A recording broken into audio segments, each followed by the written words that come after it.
Time for another edition of the Red, Gold, and Bold with you as always, Jeff Chadiha, Sam McDowell, Soren Petro. We talk about the Kansas City Chiefs. Have they gotten better or worse? We're going to break it down position by position: quarterback, running back, receiver, tight end, O-line, D-line, linebackers, corners, and safeties. Yes, that was a big debate. Do we break up the secondary? But we got through it. Time now for the Red, Gold, and Bold. You are listening to the Red, Gold, and Bold podcast, the most in-depth analysis of the Kansas City Chiefs on planet Earth, breaking down the Chiefs like no one else can. Red, Gold, and Bold is hosted by Jeff Chadiha, Sam McDowell, and Soren Petro. Jeff Chadiha is a senior columnist and on-air personality for the NFL Network and NFL.com. Sam McDowell is a columnist for the Kansas City Star. Soren Petro is the afternoon drive host of the program on Sports Radio 810 WHB in Kansas City. The Red, Gold, and Bold podcast is proudly brought to you by Gann Asphalt and Concrete, Kansas City's nationally recognized full-service paving and pavement maintenance contractor, making parking lot problems disappear in Kansas City since 1994. Free consultations, no commissions, in-house crews, and every project comes with a written warranty. Find them online at GannAsphalt.com or call 816-484-3338. Gann Asphalt and Concrete, one contractor, all things parking lot. Now, here are the hosts of the Best Chiefs podcast, Jeff Chadiha, Sam McDowell, and Soren Petro.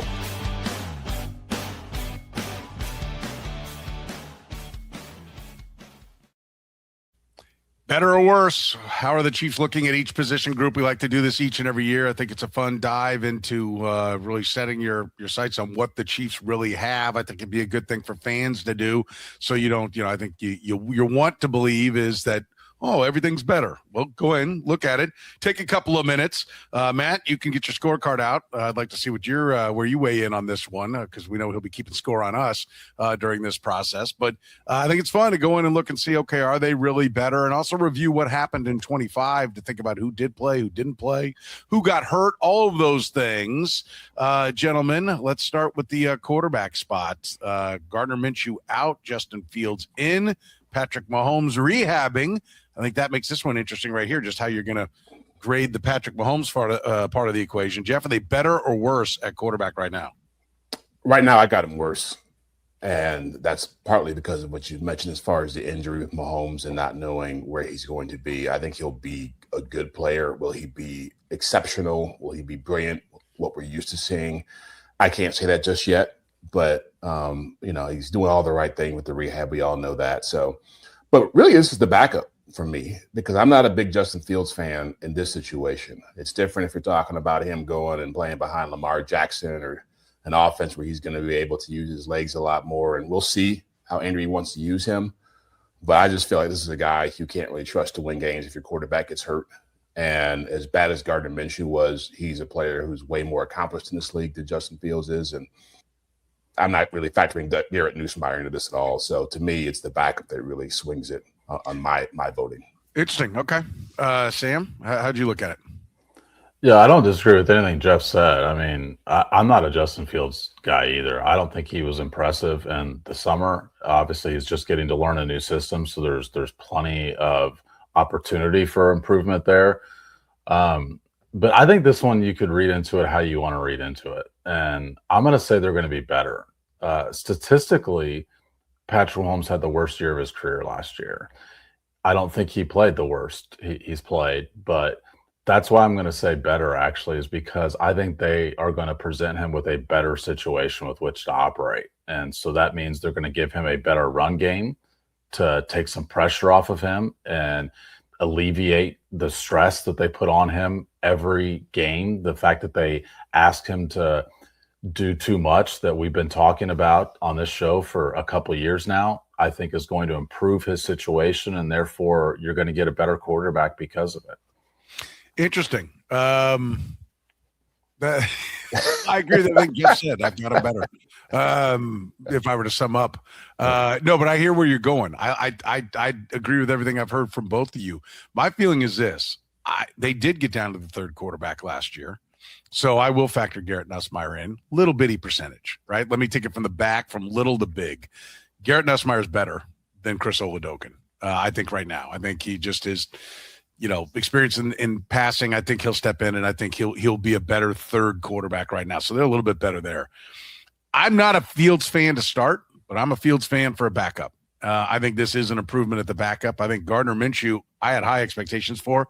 Every time he got on the field, he was awful. I mean, and maybe the blocking was terrible, and we're going to find out that, hey, nobody was going to perform, and he's going to go to Arizona and light it up, because I was incredibly disappointed with what I saw out of Gardner Minshew. I mean, I don't know if that was just a bad fit with what Andy Reid asked his quarterbacks to do or what, but that sucked. So I don't think you can get any worse at backup quarterback, and I think Fields at least gives you a changeup. If you Andy Reid can design some plays and something around what he does with the legs, and it's going to be a different look than what Mahomes does. So I think at least initially when you put him into a game, whether it's in the middle of a game or if it's like he's going to start for this week, you can give a different look. Again, I don't like Fields as a starter, but I like Fields as a backup. I'm going to be clear about that. So I think he's a better backup, but I don't know how you can make Mahomes better in this situation. Actually, I do now, because I just heard Sam reason it, and I think it's pretty good reasoning that Sam had for it. But I'm just going to assume with the leg, he can't escape. He's going to have to play on time, something he hasn't done before. Andy Reid's going to have to design the plays, and that's the wild card for me. I know I keep saying it, but Andy Reid's design of the offense. I mean, I'm with you, Sam. I don't think Patrick Mahomes played terrible, but why do I believe that Andy Reid's going to suddenly fix it all? I'll believe it when I see it. So I go worse here. I mean, I think the ceiling's there for it to be better if Andy Reid comes around offensively. The running game, we look at it and go, wow, it makes it all go. And so now all his skills can shine. Then they can look better, but I just don't know how a hobbled Patrick Mahomes, a less than 100% Patrick Mahomes, can make this grade better. So I got him worse. Yeah, I mean, I think he's going to be less than 100%, and therefore it's hard to argue that the player's ability is going to be better, which is not what I'm arguing. First of all, I also factored in the fact that Patrick Mahomes missed three and one quarter games. And the production out of quarterback last year when he was out was horrendous a year ago. They had a quarterback? And so I'm not trying to make the argument that I think Patrick Mahomes' physical abilities are going to be better, because I do think saying hobbled is overstating it, though. And I also, like I said, I believe that they're going to have to put him in a better position to succeed. And when you say Andy Reid designing the offense, totally valid. The three of us have been discussing that for a while now. I also think you have to look at what options that Andy Reid has. And this is the next position on our list, but I don't know how many options he had to alleviate the pressure from Patrick Mahomes last year. He had some, but I think it's fewer than people give him credit for. That's fair. I think that's a fair point. And maybe that'll help explain it as we get to the running back position. I don't think this one will take long. I've already put better next to all of our names at this. Please feel free to let me know if I need to change what I've put on the spreadsheet.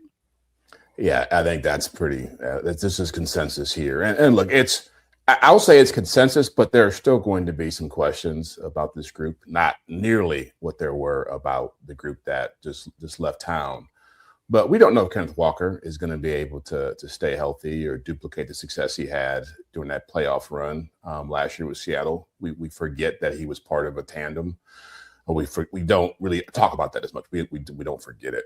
But there is an element of how great of a back can he be when he's in a situation where he's a high dollar item, very much a bigger focal point of the offense, maybe has to be more involved in the passing game.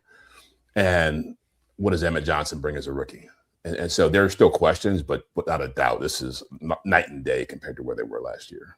Yeah, I'm scoring this just as a -1 or a +1 just to tally up real quick. It's going to be pretty easy to figure out. There's 9. We've got them broken down into 9 groups. But I wondered if I could go back and figure out a way, okay, quarterback's worth double or worth triple, and we can go up to 3 points better or 3 points worse. If you dove down into it, whatever the maximum improvement is at running back is where I would put this, because it's not just the lead guy. It's the backup guys. Kareem Hunt was very good in the short yardage. I don't want to just breeze by that, but you can't get much. The improvement is giant. To a Super Bowl MVP from Isaiah Pacheco is a big step forward, Sam. How big is it in your mind? Well, I actually think talking about Kenneth Walker's playoff run is over simplifying the year he had last year. I mean, the Chiefs were dead last in the league and yards generated from explosive runs when you take quarterback scrambles out of the equation. They were dead last in the league in avoiding tackles last year. Kenneth Walker had the highest avoided tackle percentage in the NFL in the regular season last year. He had the third highest explosive yards, explosive run percentage in the regular season last year. Like, this guy was terrific all year long. It wasn't the playoff run that got him this contract. It was the fact that he was this player all season. I do think if Soren, to your scoring system, like, I'd make it more like a 2.7, I think, than a 3.0, because the Chiefs were the best short yardage team in the NFL last year, and I still can't figure out where that's coming from when you look at this offense, because Kenneth Walker did not have a single short yardage conversion all year last year. He didn't play that role. Emmett Johnson is not a bruising running back. I don't know who plays that role for him this year, and that was a significant piece of their offense last year when you consider the fact that when you can't generate explosives, you better be good on short yardage. I think the key is that they'll never be in short yardage. You know, Never? never. No. They convert on second down every time, and so there's no worry about it. No, I think it's legit. I mean, I think it's a very good question, and they've got the kid, and I forget his name, but that was a Cal and then went to OU. He looks the part. He's done his weight. I mean, I can't, but he looks like he's like 230 pounds when I see pictures of him. Who are you talking about? Oh, he's an undrafted rookie. That was actually Oklahoma paid a lot of money to get him here. Hang on, let me bring up my depth chart, and I'll tell you his name. The depth chart for your for your grading. yeah. The kid's name is Jaden Ott. Jaden Ott's not making this team. No, I know he's going to be on a practice squad, would be my expectation. But I'm just saying, as far as a guy who looks it, you look at the way he's put together, you're like, oh, that guy ought to be pretty good. Low to the ground, hammer away. But it's legit. That is the one thing that they don't answer at the running back position. But they do answer, I think the underrated part of the running back room that we haven't met. We mentioned Emmett Johnson gives them depth, but DeMarcado is an explosive player. And they haven't had that in their third down back. And I think he could fill that role. I think he also just gives them somebody who can get to the edge in the corner. And so he doesn't answer. There is no answer. Well, Justin Fields could be part of this too. I mean, we talked about that before. They could have a package similar to what the Eagles have done with Jalen Hurts or Josh Allen in Buffalo, where you put a quarterback, which would be an interesting package, right? Where he has the ability to throw the football, so you have to respect it as a defense. And I wouldn't surprise me if he became a short yardage option for them. They should. It would surprise me if he does. They should.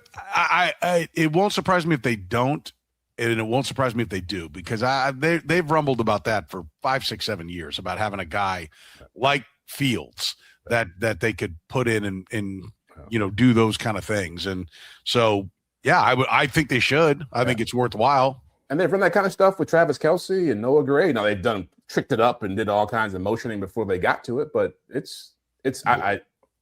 you're right, Sam. We'll see if they do it. Rashee Rice too. I mean, there's no doubt they're working on it. There's no doubt they're putting in that package. But when it comes crunch time in the fourth quarter and you've got a 3rd and 1, are you willing to take Patrick Mahomes off the field?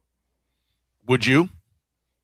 I think it's their best short yardage option, because they don't put Patrick Mahomes in play on 3rd and 1 anyway. I will say this: if they have turned an analytical page and they attack 3rd and 1, knowing they're going to go for it on 4th down, then leave Patrick Mahomes out there and run your regular offense. Try to get 15 yards. Try to get 8 yards. Don't sit there and bunch everybody up and say we're going to play power football. If you're going to go balls to the wall, and and most of the times, I know no coach is going to push it to the extremes of what some of the math will tell you, but if they're going to go for it a lot more on 4th down, which they already did quite a bit last year, then I think you could leave the base offense out there and say, I'm coming. We're going to run our offense twice, and we're too good for you to stop us 2 plays in a row.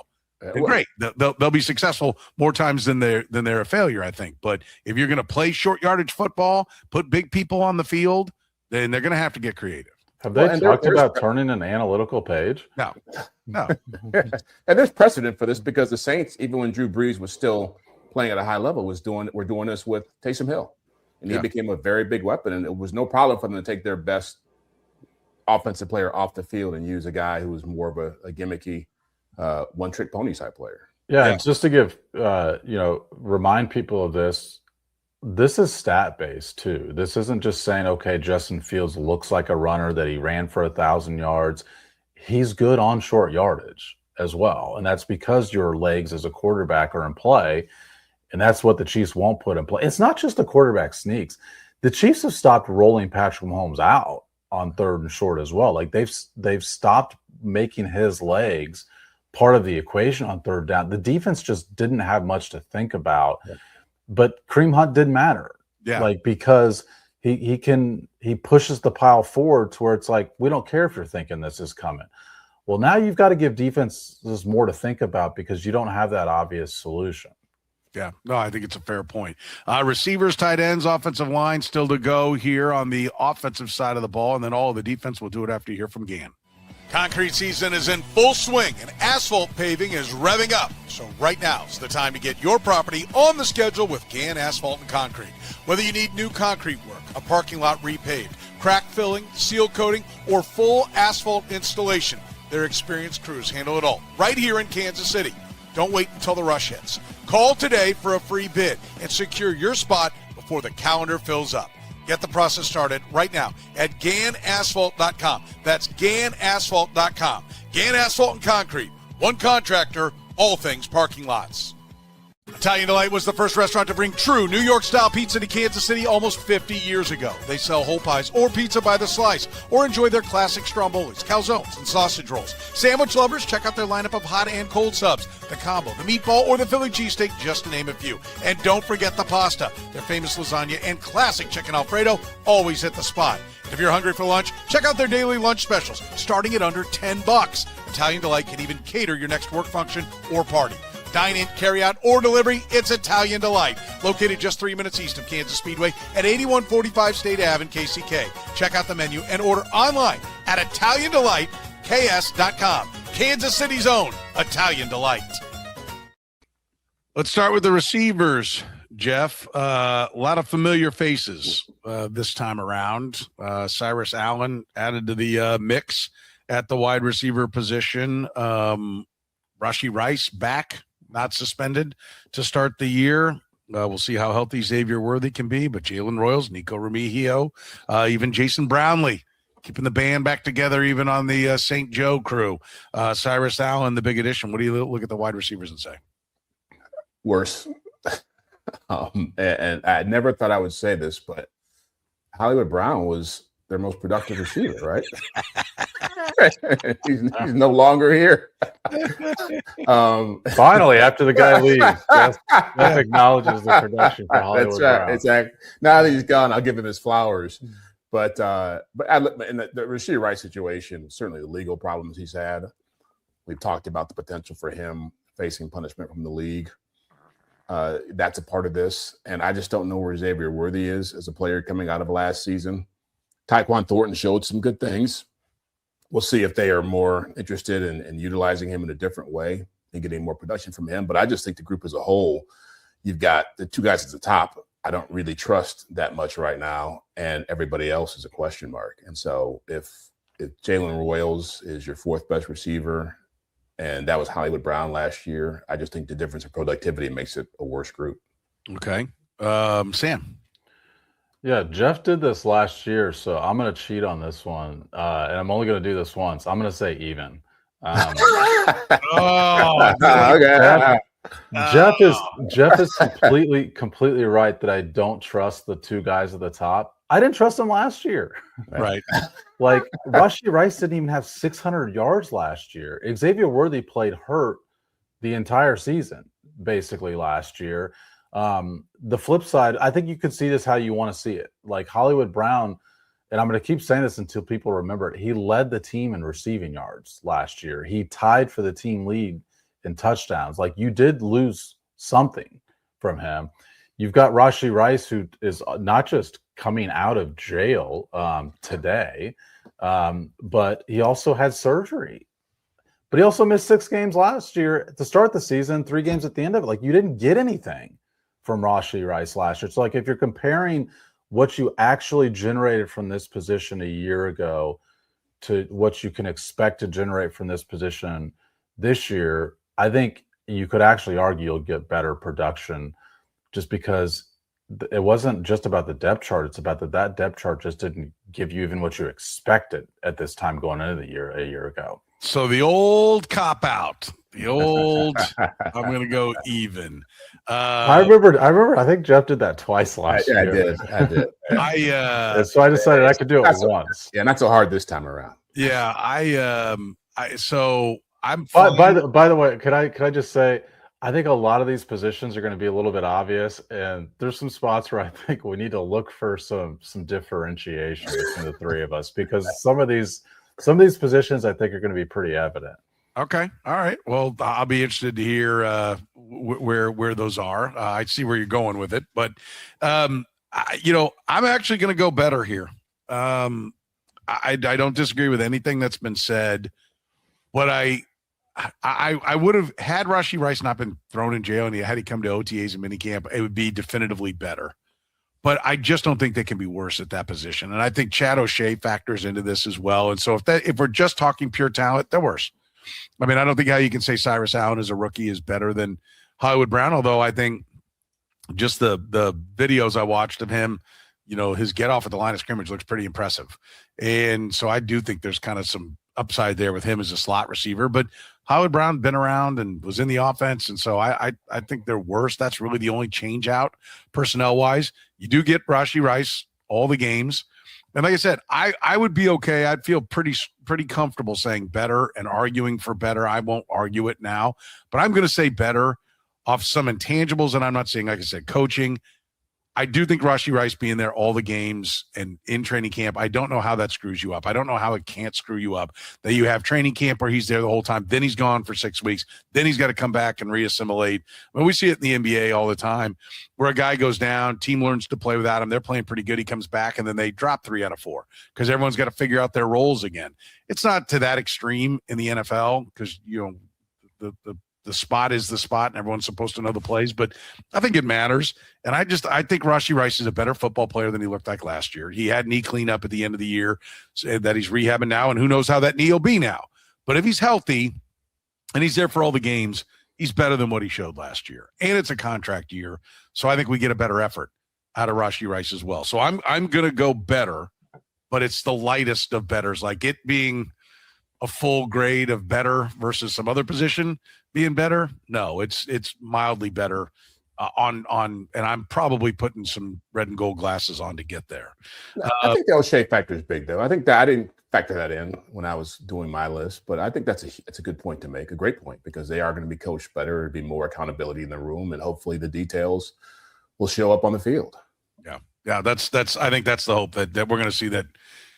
Listen, no offense to Connor Embry, but every time they brought him to the podium, I couldn't believe they brought him to the podium. I'll be honest with you. I literally sat there going, well, it's not their choice. Well, but they don't bring them all every week. Well, but the writers have some say in which assistant coaches are selected, and we wanted to talk to Connor Embry. And Travis Kelce's out there all the times he's supposed to be out there, and Chris Jones is out there. They hide some guys. I mean, I'm with you. They can't not put him out there, but man, every time I'm like, this has got to be uncomfortable. It's uncomfortable for me sitting here asking these questions. It has to be way more uncomfortable for them. So I think that will make a big deal. Tight end, Jeff. Same cast of characters, unless you've got some undrafted guys. Jake Brenning-Stool, John Michael Gillenborg. Otherwise, we're running back the same crew. What do you got, better or worse? Worse. I feel like I'm being the negative guy here. I don't think I've given a better yet. You get better. Running back. Okay, running back. Okay. Worse. Just because Travis Kelce is going to be a year older.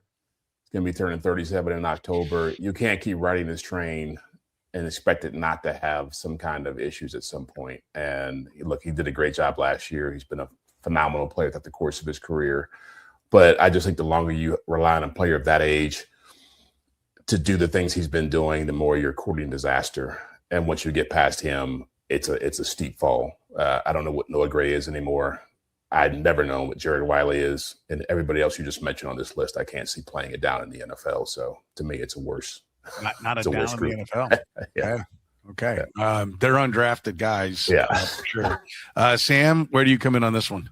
Yeah, I mean, just ditto to everything Jeff said. I've got him at worst, but it's because Travis Kelce's a year older. And by the way, Travis Kelce had a good year last year.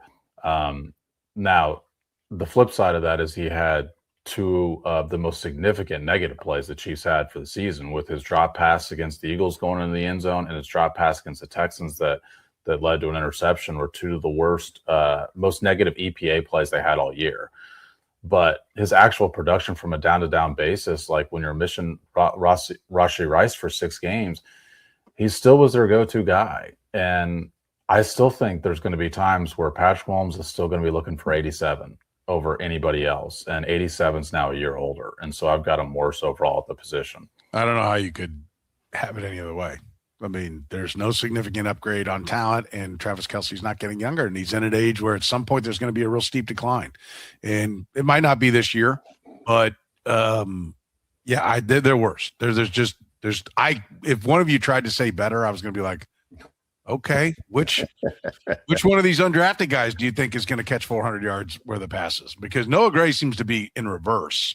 Oh. And I also think that you could say worse, and just the style of play that I think they need to adopt is going to give them less opportunities. They should run the ball more, not a ton more. You know, I've pointed this out a couple of times. The Rams ran 14 more running plays. Maybe it was at 30 more running plays than the Chiefs, 30 over the course of the year. So it's not like the Rams ran the ball 9 times a game more. It's just when they did run it, they were significantly more effective. But I think when you do that, you'll lean on it more, and that'll burn more clock. I just think the way they have to play, I don't see where the tight ends are going to emerge. But I guess maybe Noah Gray in year 5, 6 breaks out. Good luck if that's your prediction. All right, offensive line, Jeff. What do you think about the offensive line? This is really Jawaan Taylor out, Jalen Moore bumped up on the depth chart.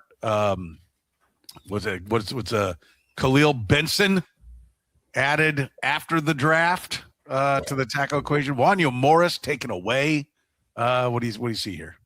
Well, better for one. There's some sunshine, a lot of sunshine here. And to be honest with you, a big factor in this is just the growth of Kingsley Suamataia. I think he comes into this year with a lot of confidence. We know what he is as a left guard. This time last year, there were a lot of questions about whether he could play that position, whether he was going to be a bust. So that makes you feel good. You know what Creed Humphrey is. You know what Trey Smith is.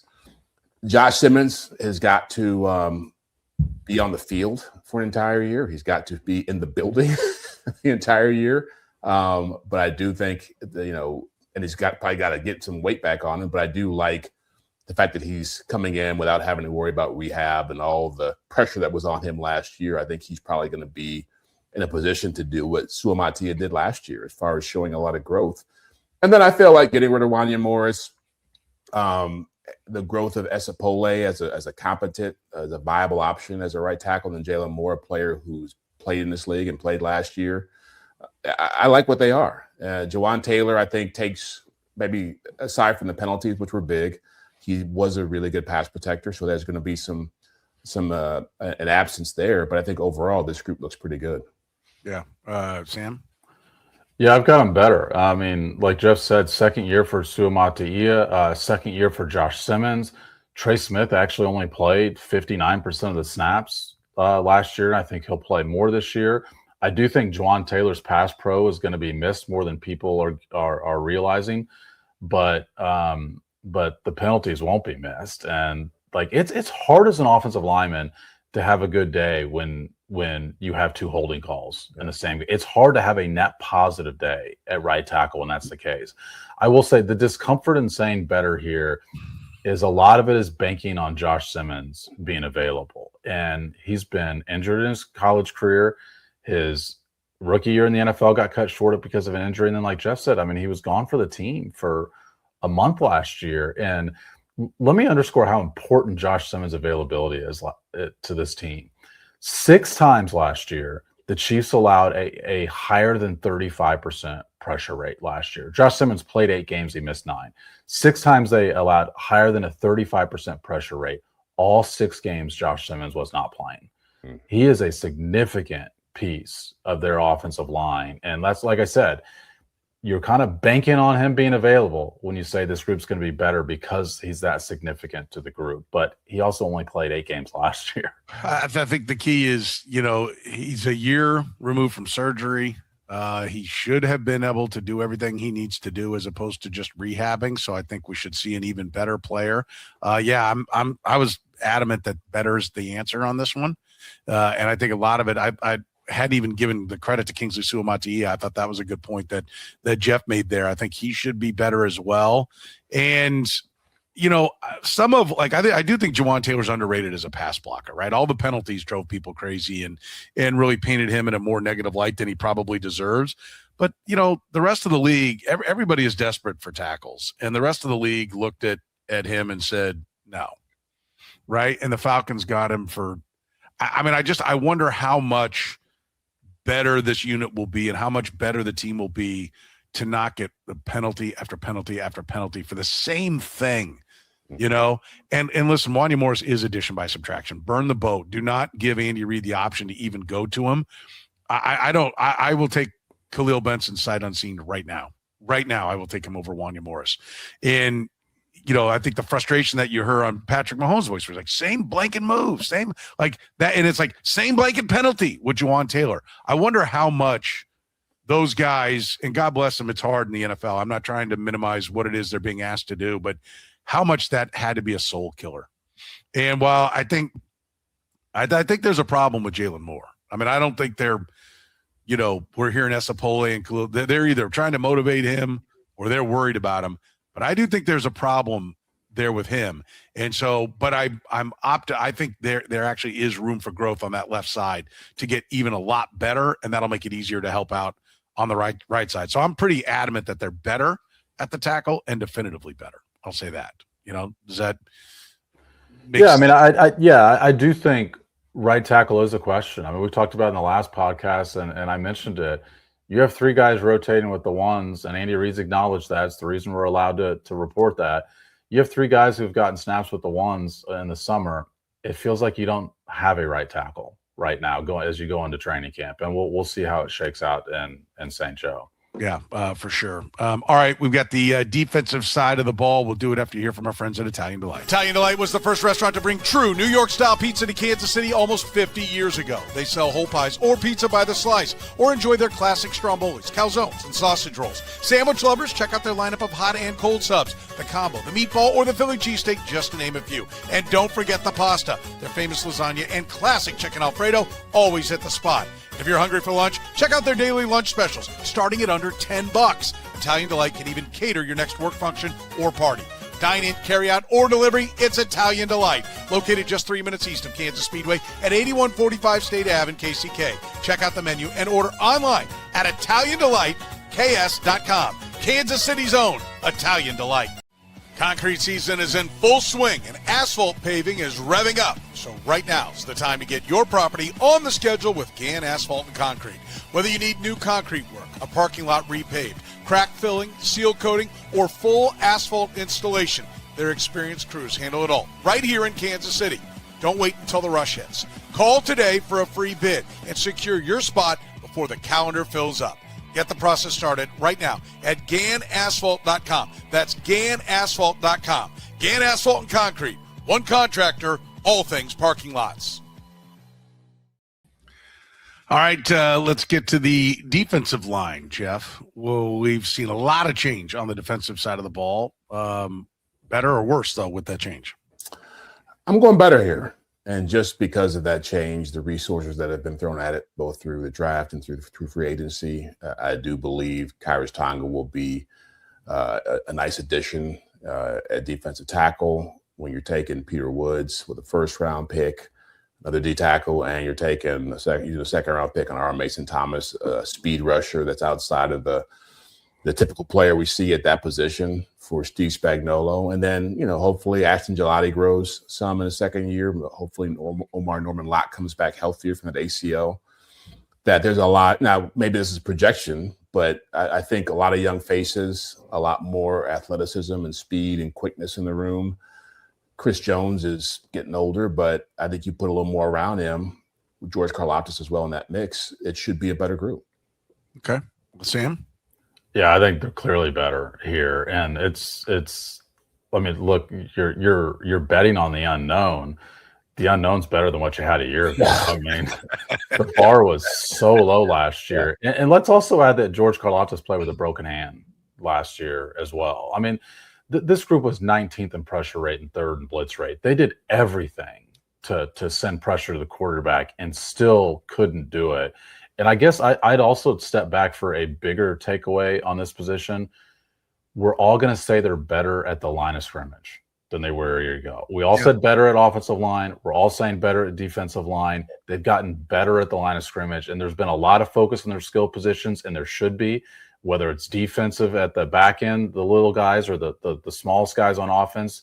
I'm not discounting that, but I don't think the Chiefs made a poor decision in getting better at the line of scrimmage this offseason. That's a great point. I mean, you hear that college football, the SEC's a line of scrimmage league and all that kind of things. And, how much better can all the little guys look if the big guys are doing their job?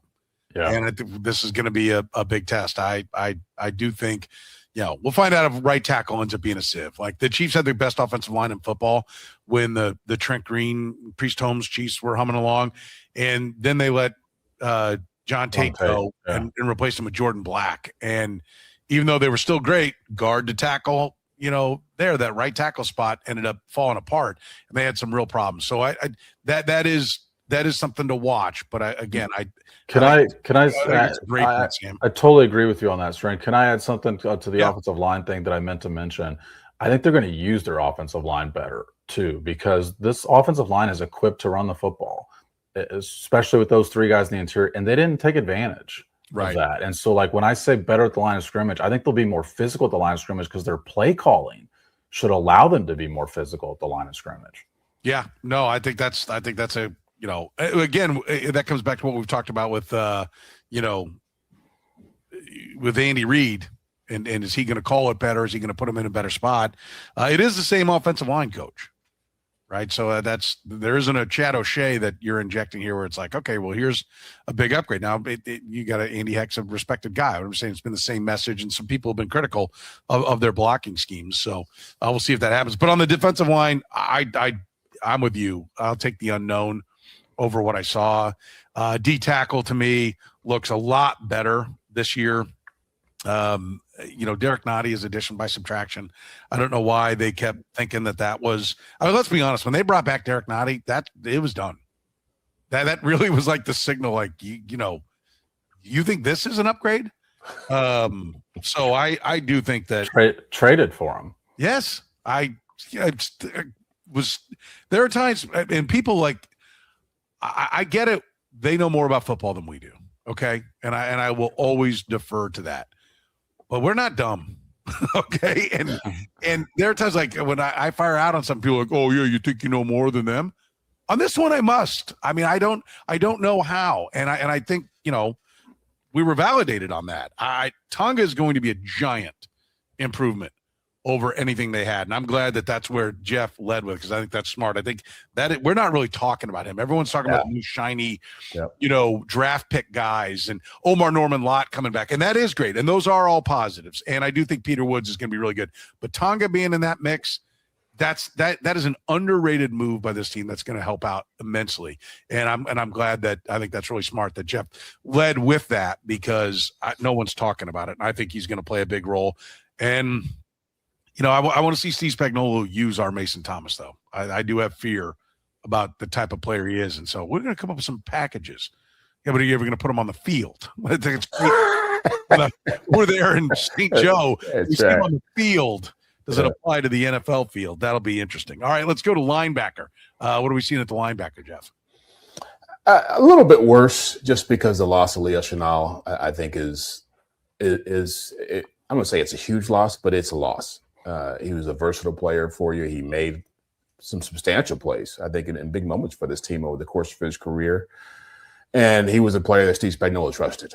And so while he wasn't an every down player, you're looking at Drew Tranquil, who didn't play great last year, who's getting older now. We know Nick Bolton has his strengths and his positives. I just think everybody else in the mix now is either a special teams player or Jeffrey Bassa. And so that they have to find somebody within that mix who they can trust to help, because if they start having injuries there, it's going to get ugly fast. So to me, it's worse. Okay. Sam? Yeah, so same rationale. I mean, this feels a little bit like tight end, to where I think they're slightly worse, but Leo Chenal does allow you to call some things defensively because you can put him in different spots. He did play less than half the snaps a year ago, but the other thing is, like, Nick Bolton played an entire season last year, and like he's had some injury issues, and I don't know that he plays such a physical brand of football. I don't know that I would go into the season saying he's going to play all 17. He plays through some stuff too. I mean, he's tough, but there's some stuff you can't play through, as he saw a couple of years ago. Yeah, I think that's a pretty good point. I'm going to assume that he's going to be out there most of the time. I think they're worse. I do think there is the potential for Jeffrey Bassa to take a step in year two. Leo Chenal barely played year one. And I remember going, God, 3rd round pick. And like, you can't get this guy. Like, I remember him just going to his locker and going, you can't get that guy on the field, because he's an impressive looking dude. Yeah. And you're like, and then you see him and he's powerful. And, you know, like I'm really intrigued to watch his what happens with him here, you know, moving forward. Does somebody, you know, does he unlock a lot of stuff that we didn't see here? And so I don't know that he was always the best fit. Boss is supposed to be. They passed on running backs because they like, well, this linebacker's so good, and then we never saw him. So, you know, didn't even see him in the last 3 games. I mean, he wound up playing 39 defensive snaps last year. And I just thought it was alarming, the fact that the rationale for picking him, to your point, Soren, over the running backs, was how intelligent he was, how quickly he picked stuff up. I mean, Steve Spagnuolo raved about the pre-draft meeting they have with Jeffrey Bassa. And not to rehash a point that we've all made, but then he can't see the field in those 3 games. And it's like, why? Like, does he not understand the system? And if he doesn't, that's a problem. Yeah, that is a problem. And, you know, is he going the way of Dorian O'Daniel, or is he going to go the way of Leo Chenal? We find out this year. Big training camp for Jeffrey Bassa, because he'll be competing with Jack Cochran, Cooper McDonald, an undrafted guy from a year ago that they felt more comfortable putting on the field than they did Bassa last year. So huge training camp for him this year. I think they're undoubtedly worse going in with a wild card that we could end up going, okay, we couldn't have seen this kind of change. But to grade now and say, no, I've got them better because Jeffrey Bassa is going to explode off what? I mean, like, it's just, you're going off some historical changes that happened and the trust in what they said on draft day, because there was nothing in last year that would make you say that they got better here. How about the cornerback position, Jeff? Oh, it's worse. Okay. Just off what they've lost. I mean, you lost a 2-time All-Pro in Trent McDuffie and a player in Jalen Watson who got a $50 million contract in free agency. So, it's definitely worse. Now, there's a lot of hope and potential there. I was laughing when I started doing this exercise because ESPN's depth chart has L'Jarius Sneed penciled in as a starter at left corner right now. And I know that they just kind of slept the stuff together. But if that's the case, that's really not looking good for this position. But just the fact that Sneed's here tells me that things aren't looking rosy right now. And a lot of what this group is relying on is Mansour Delane being phenomenal in year one. It's relying on Noah Williams taking a huge step forward. Maybe Sneed being able to stay healthy and Christian Fulton being able to stay healthy. But, yeah, I look at where they were last year and what they could do. That secondary, those 2 players I just mentioned, Trent McDuffie and Jalen Watson, they were playing without a great pass rush and asked to do a whole lot of stuff. I don't know if this group within the same circumstance could hold up in the same way. Sam, you're nodding your head. Yeah, I think the last point is the one that I was really fixated on. Is I don't know if people realize how difficult it was to play cornerback for the Chiefs last year, given the fact that they were blitzing and not getting home. Yeah. Like, these guys were isolated a lot and for a long time, and they still held up. I mean, there's a reason that they walked out the door and they're making $175 million. Like, they lost $175 million in the cornerback room last year. And I know that they had the 6th overall pick, but I've said this before. If Mansour Delane turns into Trent McDuffie as a rookie, you'd sign up for it immediately. And so this is the easiest position, the most evident one. They're clearly worse than they were last year. And they made the trade. They basically traded Trent McDuffie for Mansour Delane and cap room. Like what they got in the deal was cap room with a guy that they now have to train up. I'm going to offer up something else. He didn't play in better. No, he's no, not even I. Not well, even I was going to say there's. I want you to finish first because I'm gonna point. There's one little crevice where you could actually try and make that argument, but it's doesn't override everything we've said. Well, the crevice would be that L'Jarius Sneed gets back to being L'Jarius Sneed. I think it's that Shamari Connor opened at slot cornerback for half the season. I think their overall depth is better. Like I don't think Josh Williams and Najee Johnson could play. And I think there is a chance that Christian Fulton, when he's healthy, which we know isn't much, but he can play a little. He was on the team last year, though. I know, but I'm just saying. But now I think he can play a little. Noel Williams can play, I believe. L'Jarius Sneed, if he can play, like to your little sliver. I'm not making a case that this is going to happen. This is the sliver. If they nurse L'Jarius Sneed's knee through and he can still play at the level he was or close to what he was playing at when he left, if Mansour Delane is everything they think he can be, Noel Williams takes a step in year 2, but he played good football when they finally put him on the field. Christian Fulton can be the best version of himself. Then there is a path to them, the sum of the parts being better. The parts are not going to be better than what they were last year, but that's where you get to where and we didn't mention Canada. If he's a good slot guy and all that, that's more depth at that corner. Their slot cornerbacks are clearly in a better spot. Jeff, doesn't it feel like when I said sliver, Soren just took the ball and ran with it? Yes. Here's how it happened. Well, I wanted to expand. I thought it was a good point that you made, so I wanted to expand on how it get there. But no, it's clearly worse. I mean, And the part that I will say that is alarming is that Mansour Delane was not practicing after getting hurt without contact. I know he was a wrestler in high school and all that kind of stuff, but he's not the biggest guy, right? Like it's not a big frame guy for a corner. This isn't Ty Law that's going to come manhandle some people. And it's Xavier Worthy got hurt. Shoulder injury, right? Is that what it was? Yeah. Shoulder, yeah. Xavier Worthy, Felix Anudiko-Uzomah, they've had a history of having first-round picks sit out mandatory minicamp. And I don't like it when it happens. I think it's a problem. And so this will blow up if he is going to be oft injured. If this is Christian Fulton 2.0, this will blow up at the cornerback position. I think we agree with that. All right, let's wrap it up with safety. Jeff, what do you got? I'm going to say better. I like Alohi Gilman as a player. I know his tackling has been questioned by some, but he's a smart player. I think he's been a difference maker with the Chargers and with the Ravens.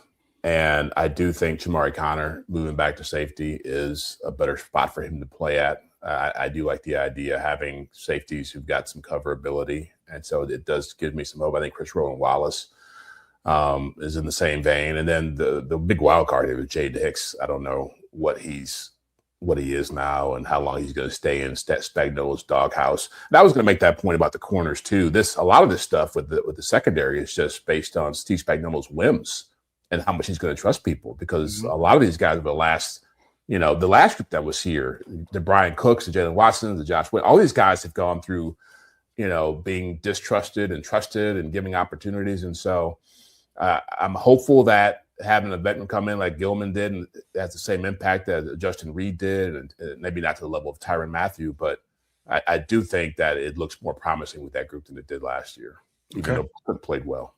Sam? Yeah, if we were doing this exercise a year ago and these were the changes they had made, I would say better.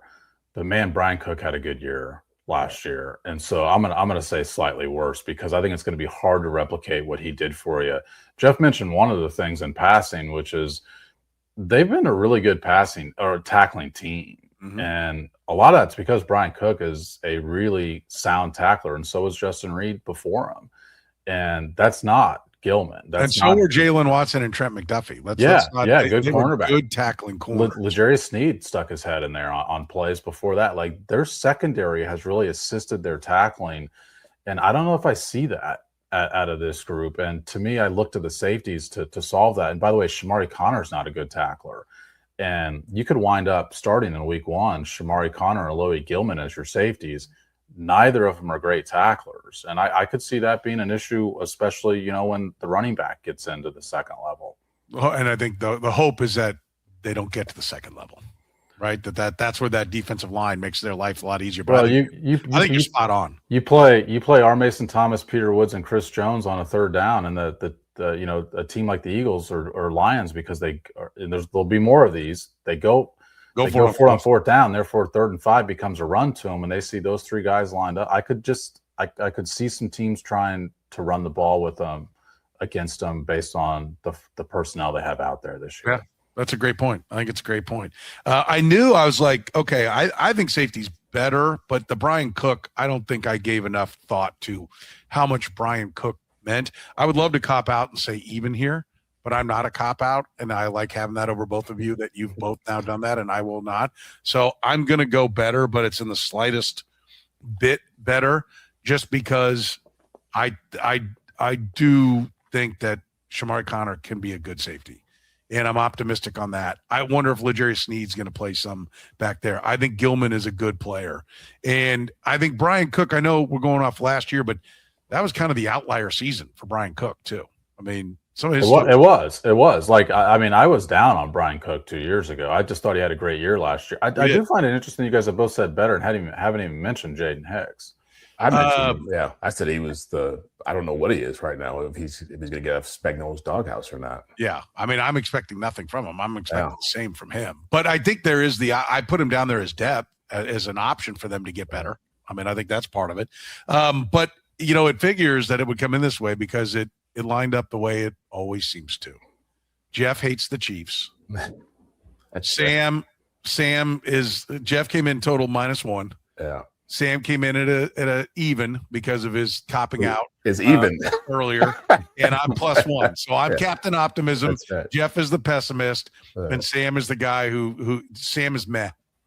I think we're all pretty close. We're in the same neighborhood. If we open it up to like a 3-point scale and you could use decimals, I'll bet our numbers would be pretty close. Yeah. I think the marginal wins, and opening up even and all that, I think would make it a little bit better. I do agree with that.